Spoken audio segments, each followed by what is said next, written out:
El texto que nos ocupa en esta mañana, de nuevo, es Efesios capítulo 5, versículos del 8 al 10, pero vamos a enfocarnos en el versículo 10. Efesios capítulo 5, versículos del 8 al 10, vamos a enfocarnos otra vez en el versículo 10, y lo que queremos hacer en esta mañana es traer cosas prácticas. Yo quiero que ustedes como que vean a la luz de lo que Efesios dice, cosas que usted puede hacer con la palabra de Dios para entonces ponerla por práctica. Así que vamos a leer Efesios capítulo 5, versículos del 8 al 10. Y el texto dice: porque en otro tiempo erais tinieblas, mas ahora sois luz en el Señor. Andad como hijos de luz. Porque el fruto del Espíritu es en toda bondad, justicia y verdad, comprobando lo que es agradable al Señor. Y en el sermón anterior nosotros vimos que antes éramos hijos de ira, éramos tinieblas, nuestras mentes estaban ofuscadas, oscurecidas por la esclavitud al pecado. Pero no solamente nuestras mentes estaban oscurecidas, sino como siempre, nuestras mentes producían las acciones oscuras que la mente oscura pensaba. Nosotros hacemos lo que pensamos, o sea, lo que está en nuestro corazón es lo que sale en acción. No entendíamos a Dios, no entendíamos la voluntad de Dios. Estábamos a oscuras en este mundo, pero Dios, que es lleno de gracia, nos salvó de esa manera vana de vivir, de esa manera vacía, de esa manera sin propósito eterno de vivir. Y déjeme ponerlo de esta manera, hermano. Si el propósito que usted tiene se puede lograr en la tierra, tiene un propósito vano. Déjeme repetir eso, hermanos. Si el propósito que usted tiene es un propósito que puede ser logrado en la tierra, en esta vida, su propósito es un propósito vano. Ahora pueden ponerlo en Facebook, Pastor Josué Raimundo.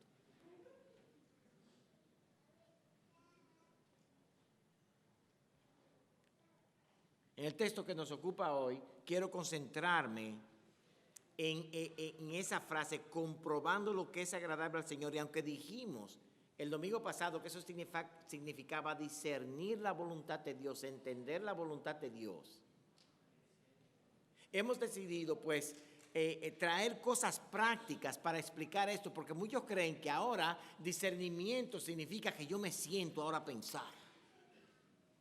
Déjame discernir cuál es la voluntad de Dios. Y yo quiero en esta mañana que acabemos con esa mente, con ese tipo de pensar. Déjame ver lo que Dios quiere que yo haga. Y ahí nos sentamos a meditar por 3 horas, a ver lo que el Señor quiere que yo haga. Así que vamos a ver solamente un punto, y es este. La voluntad de Dios es clara. La voluntad de Dios no es un misterio. La voluntad de Dios no está escondida. La voluntad de Dios es clara.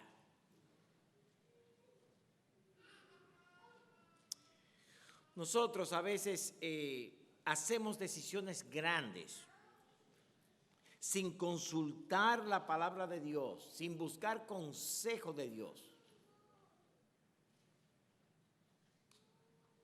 Simplemente por el hecho que creemos que nuestra vida es una vida privada. Yo sé que muchos de nosotros estamos preocupados por lo que ven en el internet de nosotros. ¿A cuántos de ustedes les preocupa un poco que la gente sabe mucho de ustedes por el internet? A Sebastián y a mí también. Parece que a ustedes no les importa. Bueno, pues está bien. Sigan en el internet. Entonces, si a usted le preocupa mucho,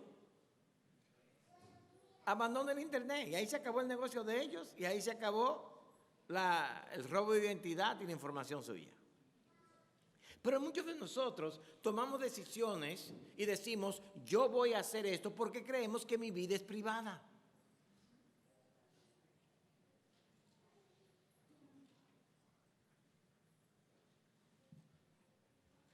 Una cosa es mi vida privada, una cosa es mi hogar, otra cosa es la iglesia, otra cosa es el trabajo. Y sin darnos cuenta, hermanos, nosotros hacemos una división entre lo que los teólogos llaman entre lo secular y lo santo. Y creemos, y mira hermano, la realidad es esta, nosotros creemos en prácticamente que tenemos dos vidas.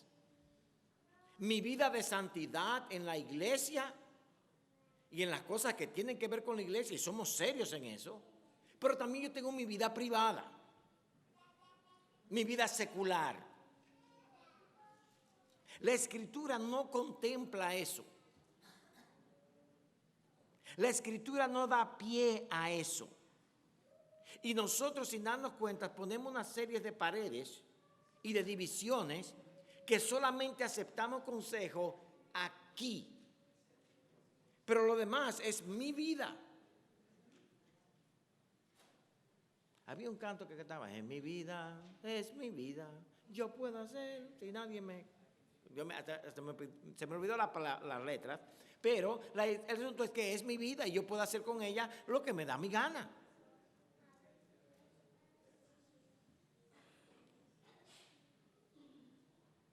Entonces, muchas veces nosotros tomamos mis decisiones personales, mis decisiones de mi familia, porque son mías, a dónde yo me mudo, cuándo me mudo, dónde trabajo, qué sé yo, todas esas decisiones. Eso es mío.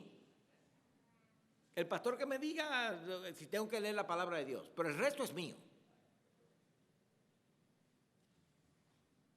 La realidad, hermanos, es que Dios nos ha dado su palabra como suficiente para que vivamos para su gloria en todas las áreas de la vida.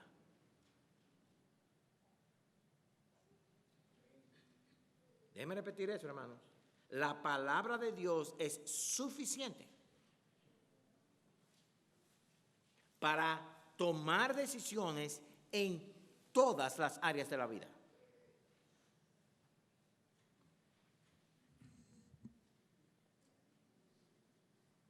Así que yo quiero en esta mañana ver una serie de directrices, cosas directas que la palabra de Dios dice acerca de la voluntad de Dios.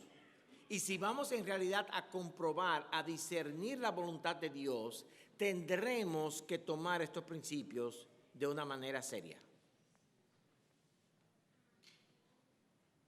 La pregunta que haremos básicamente es esta. ¿Cuál es la voluntad de Dios en cuanto a... Y ahí añada lo que usted quiera.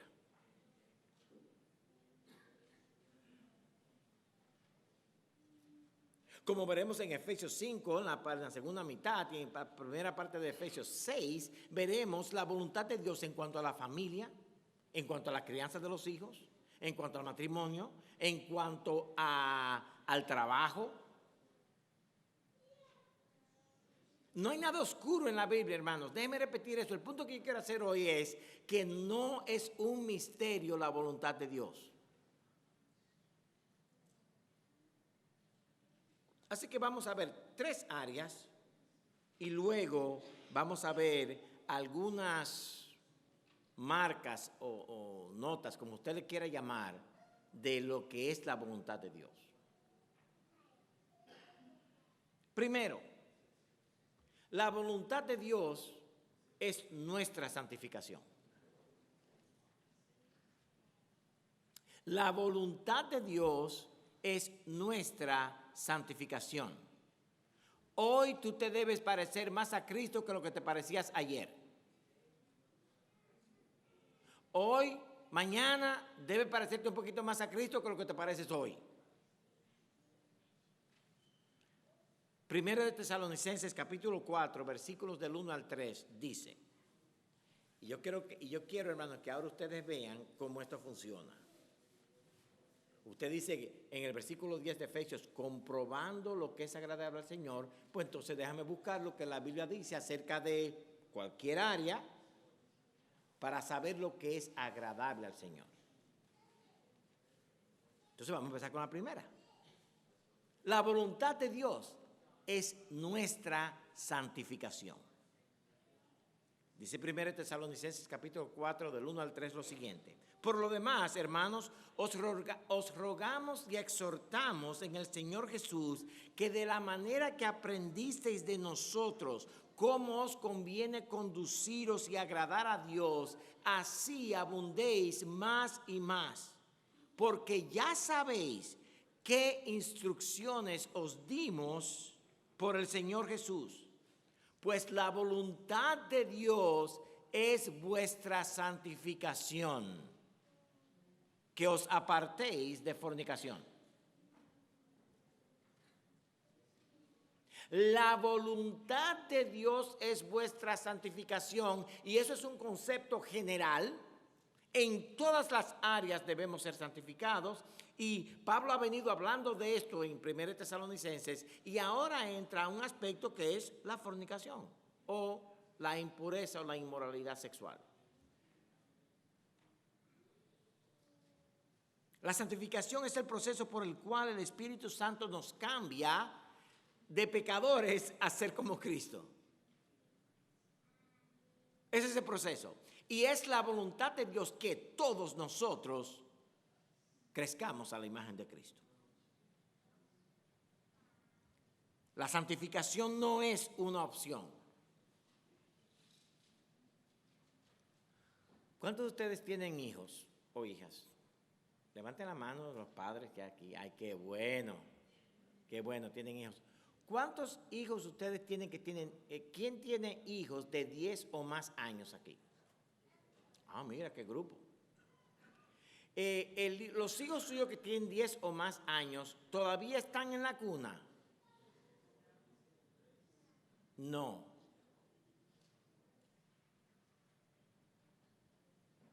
Porque deben crecer. Así es el cristiano. El crecimiento de tu hijo físico no es una opción. Él no puede decir, yo me quiero quedar en los brazos de mi mami. No. Él va a crecer. Sebastián va a crecer y se va a hacer un hombre como su papá. Camila va a crecer. Y si se queda de ese tamaño, hermanos, hay un problema muy grave. Asimismo es con la santificación, no hay opción. Si usted es cristiano verdadero, usted va a ser más santo cada día.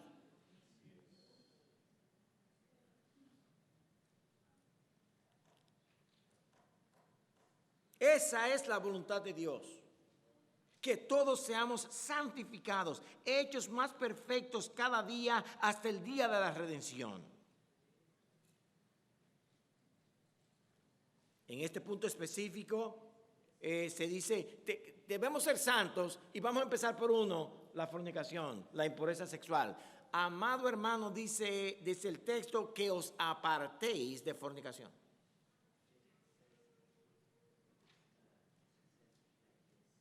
Y fornicación es cualquier impureza sexual.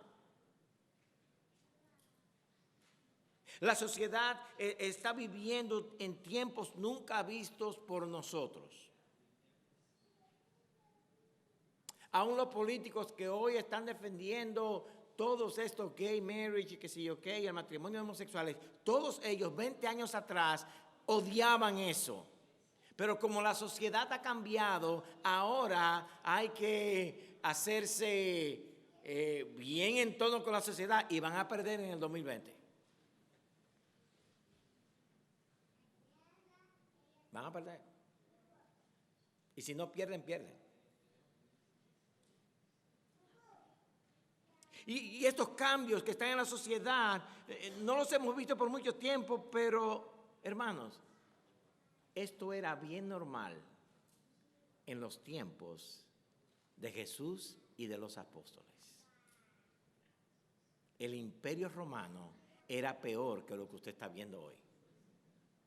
El diluvio, el pueblo de Dios, viendo a Adán, que fue creado por Dios, a Abel, a Caín, viéndolo, oyendo de él lo que Dios había hecho, solamente 8 se salvaron.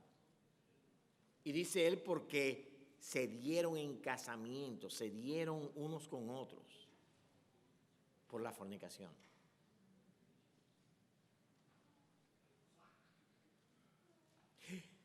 Y la fornicación es importante para Dios porque es una desfiguración del matrimonio que es un anuncio del Evangelio de Cristo. Entonces, cuando nosotros nos salimos del matrimonio, nosotros empezamos a desfigurar el Evangelio de Cristo. Y por eso la idolatría está paralela y se usa como analogía en el Antiguo Testamento, especialmente para la idolatría. Adulterar espiritualmente, idolatría. Adulterar físicamente es la evidencia de la idolatría.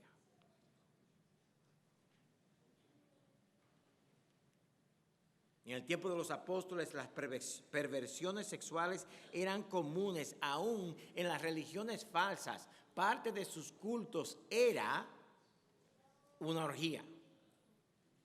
Usted sabe que usted el domingo en la mañana usted va a la iglesia. ¿Dónde tú vas? Yo voy a la iglesia de Diana. Pero tú no llevas ropa, así que allá no hace falta ropa para adorar.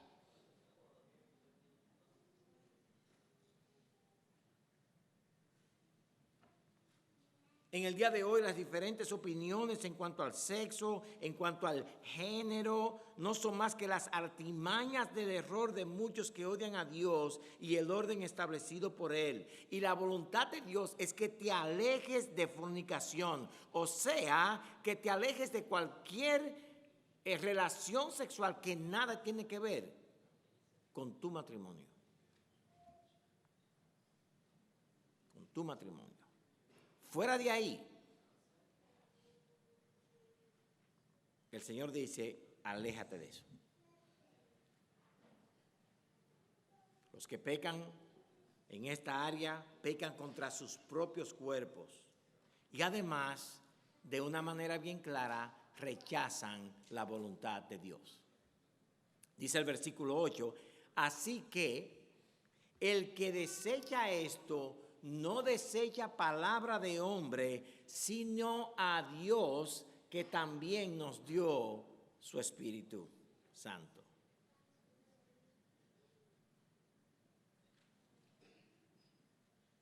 Entonces, ¿cuál es la voluntad de Dios para mí en esa área? Que te aleje de eso. Hermano, ¿no es un misterio? Que ahora quizá usted tiene problema con la palabra alejarse. Yo me alejé medio milímetro. No. Alejarse es alejarse. Poner gran distancia entre usted y eso.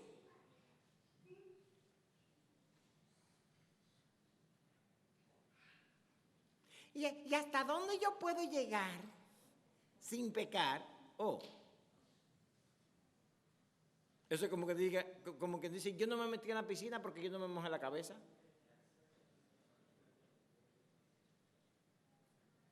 No, la voluntad de Dios es, huye de eso. Entonces Dios no puede estar.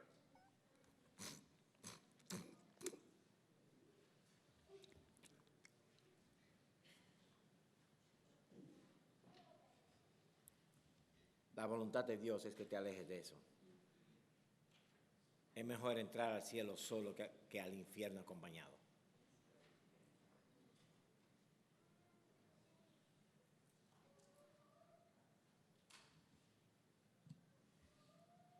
pregunta que debemos hacernos siempre ¿es esto según la voluntad de Dios? Si no es mi esposo, no es mi esposa, ya no es la voluntad de Dios. Porque la voluntad de Dios es que tú seas santificado en todas las áreas y en esta área tú te mantengas puro. Jóvenes, cuidado que muchas veces a nosotros nos gusta ver películas que ya tiene solamente 5 escenas de sexo y 4 de desnudez, pero la película es buena, porque el malo mata al bueno.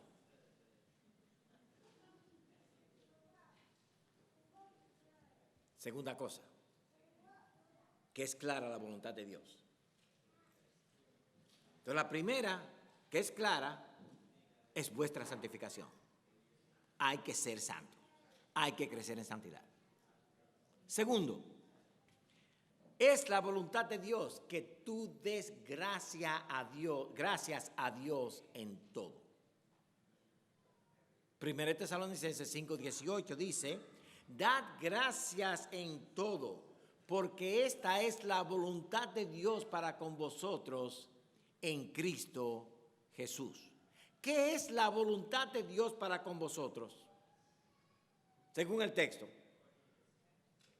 Voy a leer otra vez. Dad gracias a Dios en todo, porque esta es la voluntad de Dios para con vosotros en Cristo Jesús. La voluntad de Dios es que tú des gracias, es que tú des gracias a Él en todo.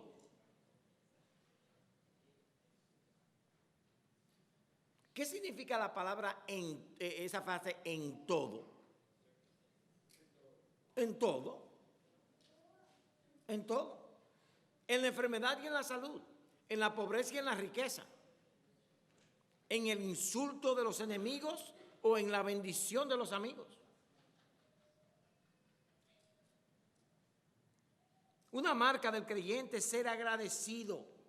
Y este texto indica que es la voluntad de Dios que demos gracias en todo, que seamos agradecidos. Y dar gracias es expresar que la situación en la que estoy es un regalo de Dios para mi crecimiento y para su gloria. De nuevo, hermanos, esto es creer. ¿Crees tú que Dios es tu Padre? ¿Cuántos de ustedes creen que Dios es su Padre? Amén, qué bueno. ¿Creen ustedes que Dios es todopoderoso? ¿Creen ustedes que Dios ha decretado todas sus circunstancias? Ya el amén se empezó a disminuir. Ustedes notan cómo empieza inmediatamente, hey, que Dios es mi Padre, amén. Que Dios ha determinado tus circunstancias. Amén. Porque si tú crees que Dios es tu Padre, Él ha determinado tus circunstancias y Él quiere lo mejor para ti, entonces tu circunstancia es lo mejor para ti. El pastor Don Theobald, una vez estábamos hablando y él nos decía, que lo hemos dicho aquí otras veces, y él lo dijo aquí. ¿Cuántos de ustedes quisieran estar casados con el gran rey David? Mujeres, si alguna de ustedes dice que quisieran estar casadas con el rey David, usted no conoce al rey David. Porque entre los malandrines, quizás Salomón le ganó un poquito más a él. Pero no, David era más malo porque David mataba a la gente.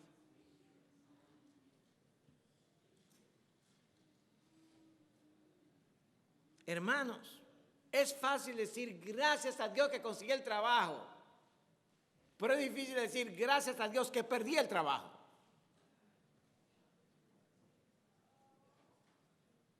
Da gracias a Dios en todo. El punto, hermanos, no es que demos gracias. Ok, hay que dar gracias. No. El punto es tener un corazón agradecido. Es tener un corazón agradecido. Muchas veces damos por descontado. Mire, hermanos, ¿cuántos de ustedes comieron hoy? Y si me dicen que no, los voy a poner en una escala de peso para que vean que están mintiendo. ¿Cuántos de ustedes comieron? Toditos comieron. ¿Cuántos de ustedes tienen miedo de comer hoy día? Ninguno. Hermanos, a veces oramos, damos gracias a Dios por la comida ya como una rutina. Señor, me bendice solamente, amén. No seamos agradecidos. Reconozcamos que la comida que vamos a comer hoy es un regalo de Dios. ¿Cuántos de ustedes tienen pecados? Todos. Pero ¿cuántos de ustedes han vencido algunos pecados? Yo creo que todos. Si son cristianos, hay pecado que usted ha vencido. Dele gracias a Dios que ha vencido pecados, que tiene victoria sobre pecados en su vida. Un corazón agradecido a Dios es muy difícil que caiga en la desesperación, en la ira, la amargura, la depresión, el enojo. Es muy difícil que alguien con corazón agradecido caiga en esas cosas. ¿Por qué? Porque él ve que son regalos, todas estas cosas son regalos de Dios. No solamente eso, un corazón agradecido es un buen escudo para el pecado, en la batalla contra el pecado. Aquí tienes tú una mujer más bonita. Yo le doy gracias a Dios por la que tengo. Aquí tienes tú un carro más hermoso. Solamente vas a desbaratar tu presupuesto y te vas a ir, no vas a poder pagar la mensualidad. El carrito que yo tengo me lleva de mi casa a mi casa sin problema. Yo puedo ir a la iglesia, al trabajo, a comprar, yo estoy bien. Un corazón agradecido nos protege de la envidia, de la codicia, de la contienda. Hay una serie de cosas por las que podemos dar gracias a Dios. Hermanos, ¿cuántos de ustedes dan gracias a Dios porque están salvos? Porque Dios los salvó de una vida vana. O ya estamos salvos y ya se nos olvidó, ya estamos salvos. No. Tienes una iglesia. No perfecta, pero es tu iglesia. Y das gracias a Dios por tus hermanos. De hecho, dar gracias a Dios por tus hermanos te va a llevar a ser más amante de la iglesia. De hecho, dar gracias a Dios por tu esposo te va a ayudar también ahí. Dar gracias a Dios por tu esposa también te va a ayudar. Tercero, la voluntad de Dios es que hagamos bien. Dice Primera de Pedro, capítulo 2, versículo 15. Porque esta es la voluntad de Dios, que haciendo el bien hagáis callar la ignorancia de los hombres insensatos. Y el contexto aquí está del ataque de los falsos en contra de la iglesia. Y dice Pedro que la respuesta para hacerlo callar es: sigue haciendo lo correcto. Apártate del mal y sigue haciendo lo correcto. Esa es la voluntad de Dios. Hacer lo correcto ante la ley es el principio del cual se habla aquí en medio del ataque. A Cristo lo crucificaron usando la ley de una manera mala.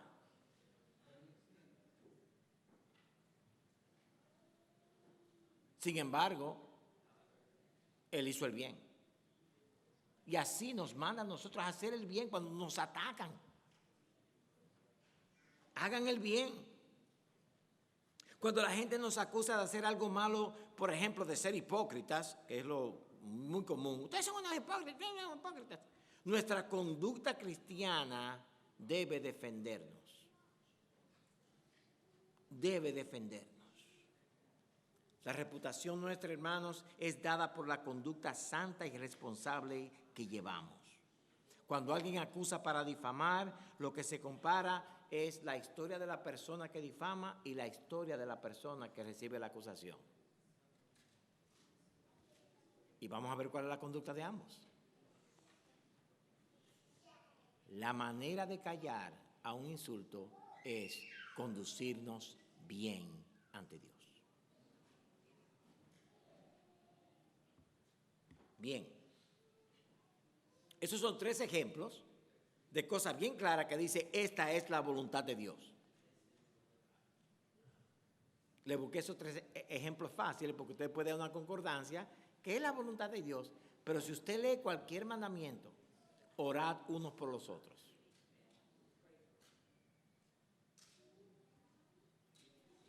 Ayúdense unos a otros. Exhortaos unos a otros. Todo eso es voluntad de Dios.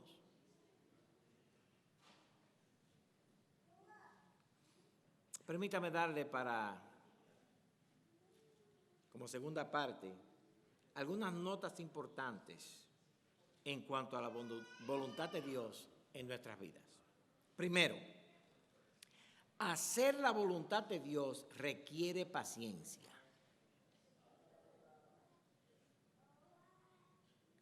Eso no nos gusta. A mí me gusta que alguien me insulta, yo me defiendo, el otro pide perdón y ya estamos bien. A mí me gusta que si alguien me hizo algo malo, que inmediatamente lo reconozca y ya. Pero hacer la voluntad de Dios en cualquier área de la vida requiere paciencia. Piensa, hermano, por ejemplo, usted tiene un problema, su matrimonio está mal o su esposo la abandonó.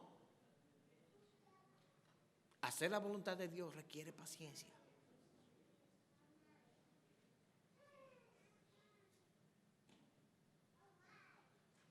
Hebreos capítulo 10, versículos 35 al 36 dice, no perdáis, pues, vuestra confianza que tiene gran galardón.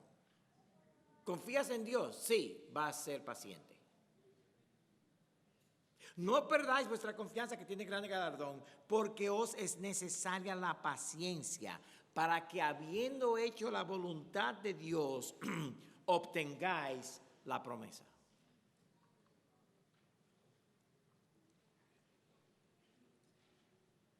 Hacemos la voluntad de Dios con paciencia.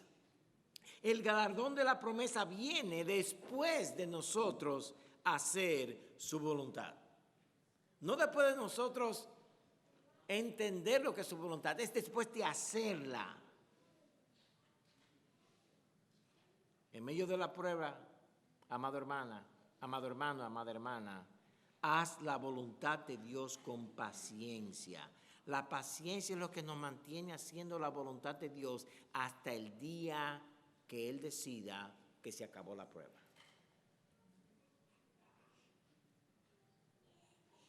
Sigue haciendo la voluntad de Dios. Dios te ve. Pero los otros piensan.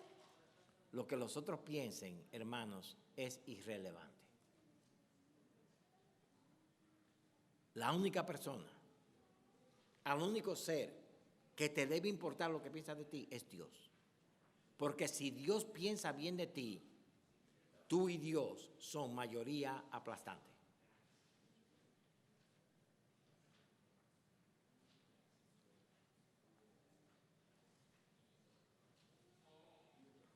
Segundo, hacer la voluntad de Dios trae gozo.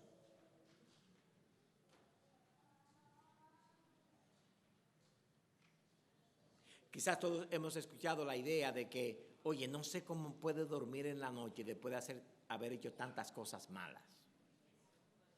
Bueno, hermano, yo no sé cómo duermen en la noche, pero nosotros los que hacemos la voluntad de Dios, dormimos bien en la noche.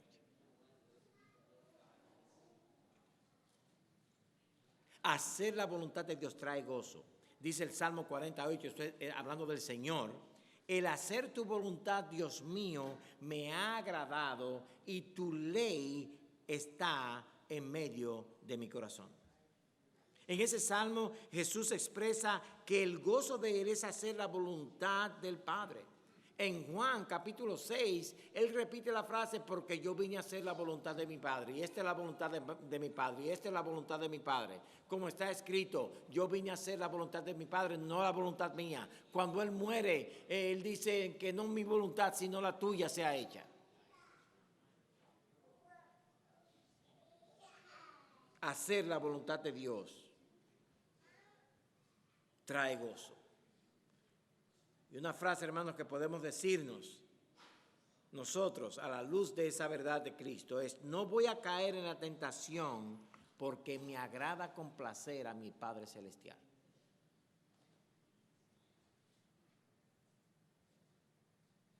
No, es que mi agrado está en complacer a Dios.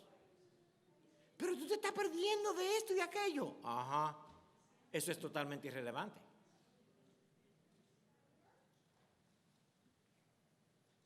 Eso es irrelevante.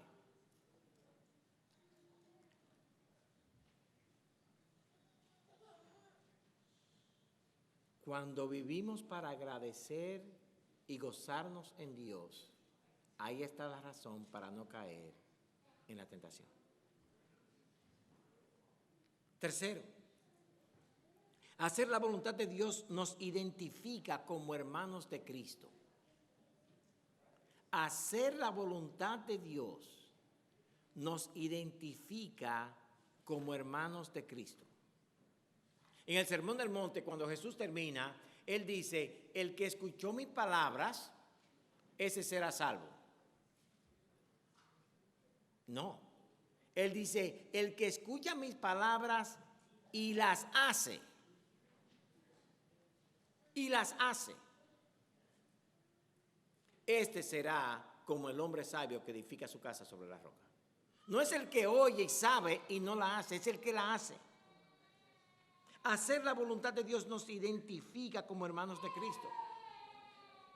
En Marcos capítulo 3, versículos 34 y 35 dice,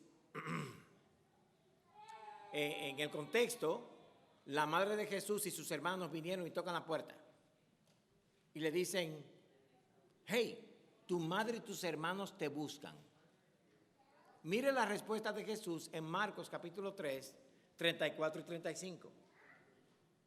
Y mirando a los que estaban sentados alrededor de él, dijo: he aquí mi madre y mis hermanos, porque todo el que hace la voluntad de Dios, ese es mi hermano y mi hermana y mi madre. La familia de Cristo, amado hermano, es la familia de los que hacen su voluntad. Entonces, hacer la voluntad de Dios nos identifica como creyentes. Cuarto, hacer la voluntad de Dios, si Dios lo ve necesario, trae sufrimiento. Primera de Pedro capítulo 3, versículo 17. Porque es mejor que padezcáis haciendo el bien, si la voluntad de Dios así lo quiere, que haciendo el mal. Es muy fácil hacer el mal. Lo difícil es hacer el bien, lo correcto. La verdad es que le tenemos miedo al sufrimiento, cuando en realidad es una herramienta que Dios usa para santificarnos, para darnos crecimiento. Y más tarde o más temprano debemos sufrir de los malignos, porque eso es parte del plan de Dios, para que nosotros seamos conformados a la imagen de Cristo. Quinto, Dios oye la oración del que hace su voluntad. Dice Juan 9:31, y sabemos que Dios no oye a los pecadores, pero si alguno es temeroso de Dios y hace su voluntad, a ese oye. Y eso es un comentario en cuanto al ciego, que le dijeron: ¿quién te curó? Yo no sé quién me curó, pero yo sé que Dios lo oye. ¿Por qué? Porque él oró y me sanó. Entonces el comentario es: no puede ser un demonio, no puede ser alguien malo. ¿Por qué? Porque Dios oye la oración de los que hacen su voluntad. De hecho, hermano, le voy a decir la verdad. A Dios no le interesa contestar la oración de aquellos que no quieren hacer su voluntad. Déjenme repetir eso otra vez. y lo pone en Facebook. A Dios no le interesa contestar las oraciones de aquellos que no quieren hacer su voluntad.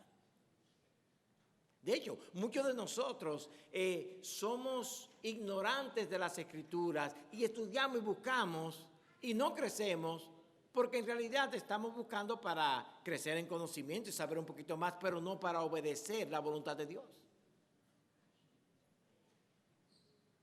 Entonces, Dios no pierde su tiempo revelándole la voluntad de Él a aquellos que no la van a cumplir.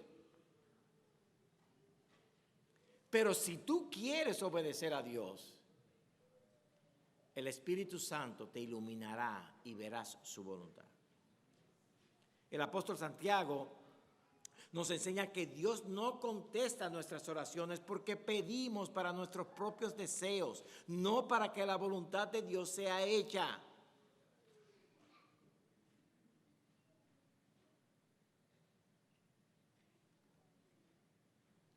Dios nos da sabiduría, hermanos, en su palabra, para que hagamos lo que es según su voluntad en todas las áreas del diario vivir. Pidamos a Dios con un corazón dispuesto a hacer su voluntad. Y ahí vamos a imitar a Cristo, que Él pidió: Señor, no mi voluntad, sino la tuya. Y cuando nosotros venimos a Dios con ese corazón, Él escucha nuestras oraciones y revela su voluntad. Por último, hermanos, hacer la voluntad de Dios trae un gran galardón. Hacer la voluntad de Dios trae un gran galardón. Y eso lo vemos en 1 de Juan, capítulo 2, versículo 17. Y el texto dice: y el mundo pasa y sus deseos, pero el que hace la voluntad de Dios permanece para siempre.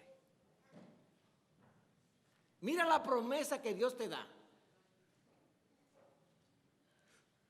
El que hace la voluntad de Dios permanece para siempre.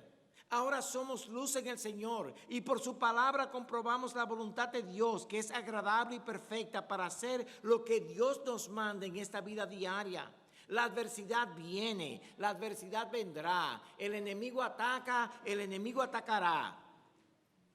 Y el corazón nuestro muchas veces parece no poder resistir la maldad en nuestra contra.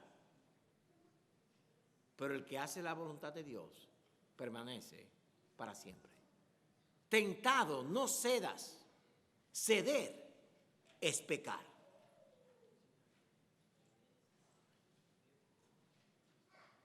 Ceder es pecar. La voluntad de Dios es clara. Está en sus escrituras. Comprobando lo que es agradable a Dios, discerniendo, teniendo entendimiento de lo que es agradable a Dios, nosotros vamos a ser guiados en cada decisión de la vida. Y al fin de todo, recibiremos el galardón eterno de la comunión con Dios y permaneceremos con Él para siempre.